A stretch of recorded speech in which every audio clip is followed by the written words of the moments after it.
Au cours de ces points de presse, les organisations de la société civile, réunies dans un groupe de travail sur la loi DDH, comprenant les ONG nationales et internationales, ainsi que les réseaux de protection des défenseurs de toutes les provinces de la RDC, manifestent ce jour leur sentiment de joie et de gratitude à l'égard de tous ceux et toutes celles qui ont contribué à tous les niveaux possibles afin de doter au peuple congolais la loi relative à la protection et à la responsabilité du défenseur des droits de l'homme en RDC. Ces acteurs de la société civile ont également remercié le président de la République, Félix-Antoine Tshisekedi Tshilombo, pour avoir promulgué cette loi et autorisé sa publication au journal officiel du pays avant d'exprimer leur reconnaissance aux députés et sénateurs qui l'ont adopté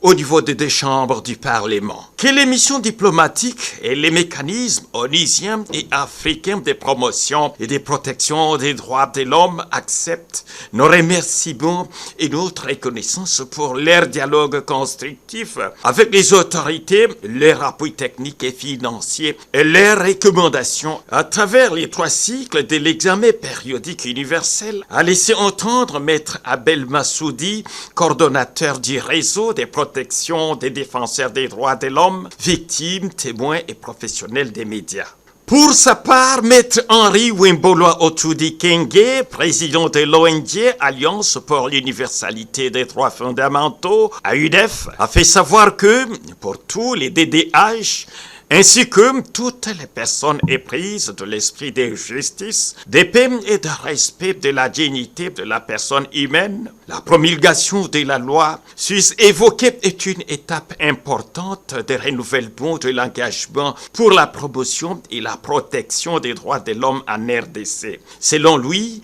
la promulgation et la publication de cette loi visant l'assainissement de l'environnement du travail des DDH et leur protection pour les actes posés dans le cadre de la promotion et la protection des droits de l'homme est un événement qui vaut son pesant d'or, car c'est le fruit d'un long processus et un travail ardu pour les autorités politiques, les corps diplomatiques, les mécanismes onusiens et africains de promotion et de protection des droits de l'homme ainsi que les organisations de la société civile. C'est vous qui publiez les informations tous les jours,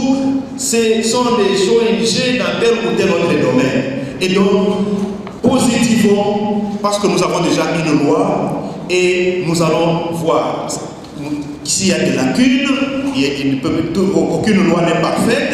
on va améliorer. Et avant même l'amélioration, il y a des dispositions qui peuvent être prises. Nous savons qu'il y a des dispositions à prendre. Nous avons été accompagnés par le ministère des Droits humains, que nous félicitons, le ministre Fabrice Mpouela, et il va continuer à accompagner les défenseurs des droits de l'homme. Nous avons été accompagnés par la Commission nationale des droits de l'homme. Nous les remercions. Nous savons qu'ils vont continuer à accompagner les défenseurs des droits de l'homme dans le cadre de l'application de cette loi. Même s'il y a quelques dispositions par-ci, par-là, ce sont ces ministres qui sont forts et ce sont ces ministres-là qui vont intervenir ou qui peuvent même s'abstenir, même si on leur demande de faire quelque chose qu'ils trouvent.